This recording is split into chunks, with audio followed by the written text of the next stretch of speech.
Magandang gabi, Pilipinas. Narito na ang detalye ng mga balita. Pinagtibay ni Pangulong Rodrigo Duterte at Chinese President Xi Jinping ang mas matatag na ugnayan at pagkakaibigan ng Pilipinas at ng China. Sa bilateral meeting ng dalawang lider na bigyang daan ang paglalagda ng dalawang kasunduan ng pagtutulungan sa larangan ng pamumuhunan at rehabilitasyon ng mga biktima ng iligal na droga. Mula sa Beijing, China, may report si Daniel Manalastas live. Daniel?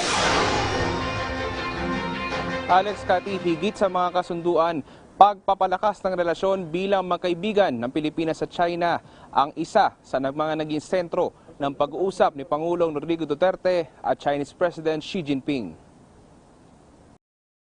Sa isinagawang bilateral meeting nila Pangulong Rodrigo Duterte at Chinese President Xi Jinping na ginanap sa Great Hall of the People sa Beijing, China. Sumentro ang usapan sa patuloy na pagpapalakas ng ugnayan ng Pilipinas at China, pagpapalago ng ekonomiya at pagtutulungan sa mga proyekto ng dalawang bansa.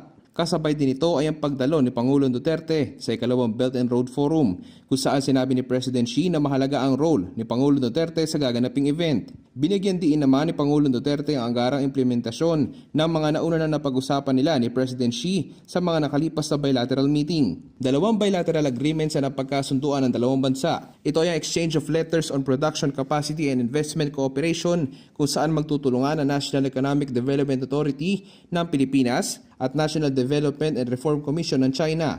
At pangalawa rito ay ang pag-handover ng Certificate of Grant Aid para sa drug facility sa Sarangani at Agusan del Norte. Di pa tiyak kung opisyal na napag-usapan ng dalawang lider ang issue sa West Philippine Sea, pero nauna nang sinabi ni Philippine Ambassador to China, Jose Santiago Santa Romana, na ito ay posibleng maging sentro ng pag-uusap. The Chinese have sought to reassure us that they have no intention to use force or to occupy Pag-asa.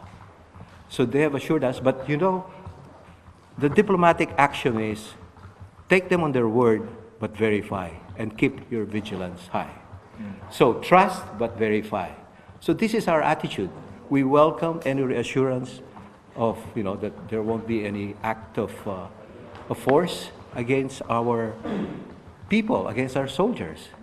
Bukas ang opisyal na pagbubukas ng ikalawang Belt and Road Forum, kung saan makakatulong ang naturang event sa mga programa ng Administrasyong Duterte.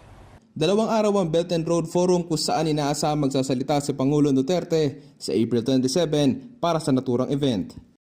Alex, Kati, ngayong gabi naman ay nahipagpulong si Pangulong Duterte kay Premier Li Keqiang, kung saan inaasahan na sa sentro sa mga proyektong pang-infrastruktura ang kanilang pagpupulong. At yan muna ang pinahuling balita mula rito sa Beijing, China.